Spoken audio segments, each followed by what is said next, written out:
What is happening in Hollywood this week? The news cycle is spinning faster than a director's chair, and you are not going to want to miss these unmissable updates.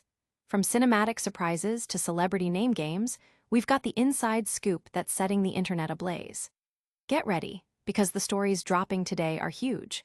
We're diving deep into the films that have everyone talking, uncovering fascinating facts about the stars we love, and bringing you the absolute latest. Don't blink or you might miss it. Stick around, because this is Hollywood Men, and we're about to break it all down for you. We're kicking things off with a look at the latest cinematic offerings hitting the screens, including a new project from a celebrated auteur that's already sparking debate, a darkly comedic remake that's surprisingly effective, and a fresh take on a classic tale. These are the movies you need to know about right now. Then, we're switching gears to the stars themselves as we uncover some surprising revelations about how some of Hollywood's biggest names are actually pronounced. Plus, we've got the details on where you can catch the latest must-see film. Make sure you're subscribed and the notification bell is on so you never miss a beat. A Master of Misery tries a new tune, but does it sing? We're in that peculiar lull between the summer blockbusters and the anticipated Oscar contenders, a time when studios often release films they're unsure how to handle.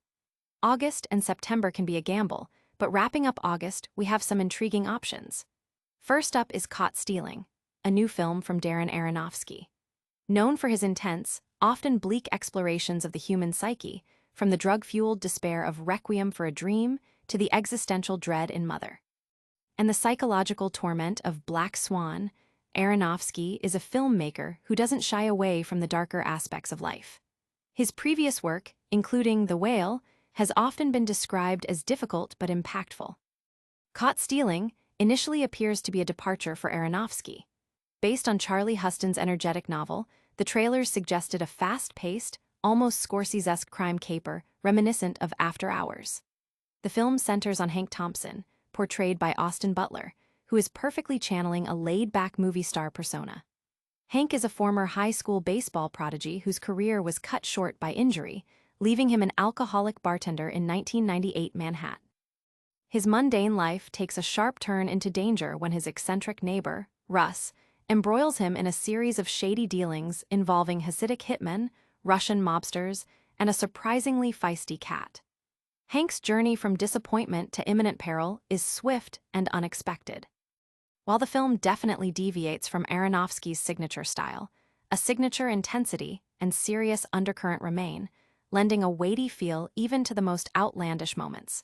The movie itself moves at a breakneck pace through a meticulously recreated period New York City, featuring a memorable glimpse of the iconic Kim's video. There are sequences here that are more dynamic and thrilling than anything in his prior filmography. However, the film seems to grapple with its tone, oscillating between a light-hearted crime narrative and a brutally violent thriller. It's a tonal tightrope walk that leaves one questioning whether this ambiguity is an intended artistic choice or an unintended consequence of the narrative's evolution. The shift from a potentially breezy caper to a savage and nasty thriller is jarring, and Aronofsky's precise intentions remain somewhat elusive, making it a film that invites contemplation on its own dark humor and escalating violence. But if you're looking for a film that nails its tonal balance, keep watching. Next, we'll explore a darkly funny remake that captures the essence of a classic while forging its own path. The Roses offers a hilarious and heartbreaking look at love gone wrong. In stark contrast to the tonal ambiguities of Caught Stealing, The Roses masterfully navigates its complex emotional landscape, delivering a performance-driven dark comedy that resonates deeply. The film centers on Ivy and Theo Rose, brought to life with incredible nuance by Olivia Colman and Benedict Cumberbatch.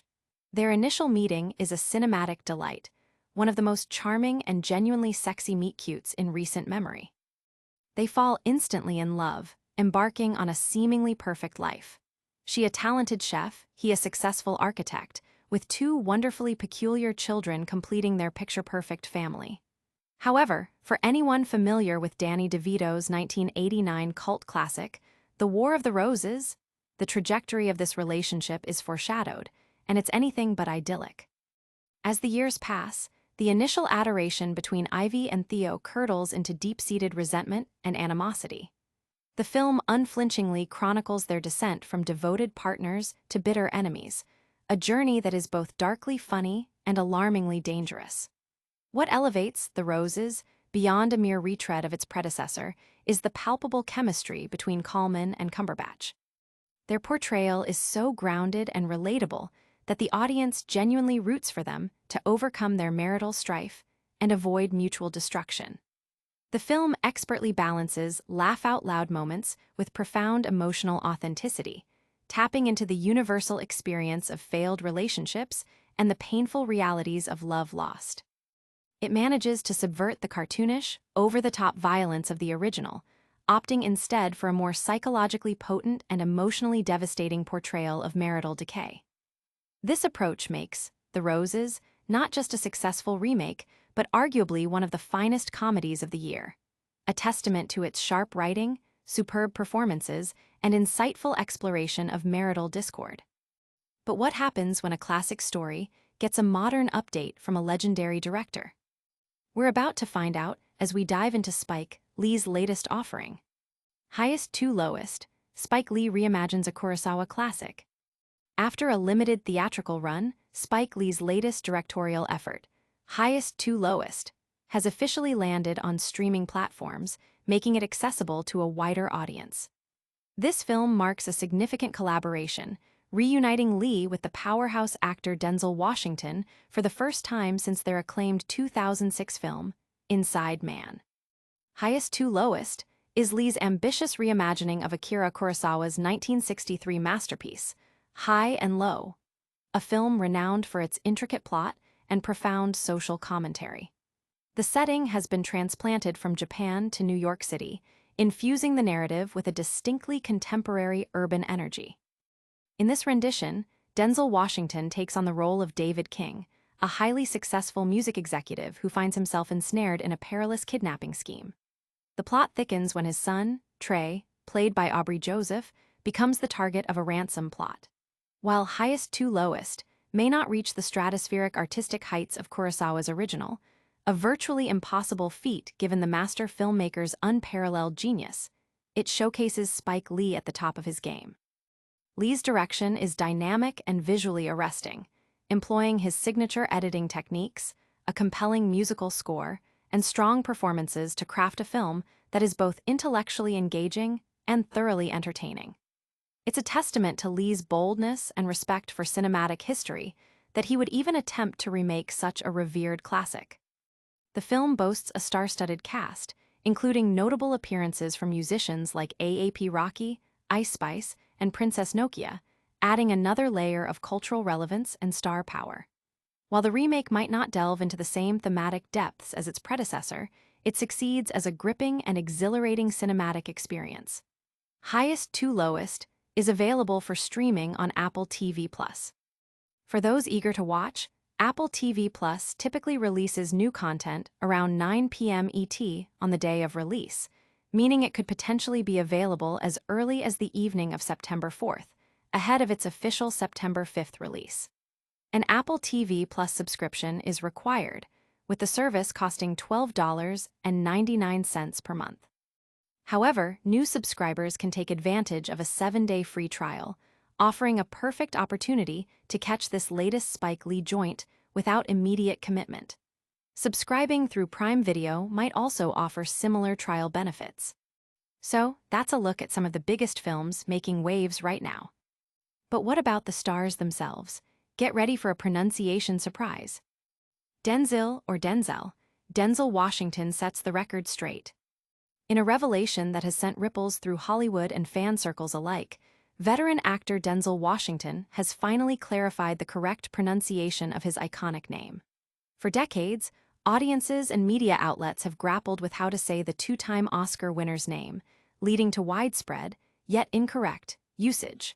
During a recent appearance on Jimmy Kimmel Live, Washington, 70, took the opportunity to definitively set the record straight, explaining that his name is pronounced with a short I sound, Denzil, rather than the more commonly heard Denzel. Washington shared the fascinating origin story behind the common mispronunciation, attributing it directly to his mother, Lenny's. The actor's full name is Denzel Hayes Washington Jr., a name he shares with his father, Denzel Hayes Washington Sr. In their household, when his mother would call out for Denzel, both father and son would invariably respond, leading to a predictable moment of confusion. To resolve this, his mother made a decisive change. "From now on, you're Denzel," she instructed, effectively creating the version of the name that would become widely known, albeit incorrectly, to the public. This personal anecdote highlights a charming, yet significant, quirk in the evolution of his public persona. Host Jimmy Kimmel aptly noted the rarity of the name Denzel prior to Washington's rise to stardom, particularly within the realm of professional sports. Kimmel pointed out that there were virtually no NFL players with the name Denzel before Washington's first Oscar win, a testament to his groundbreaking impact.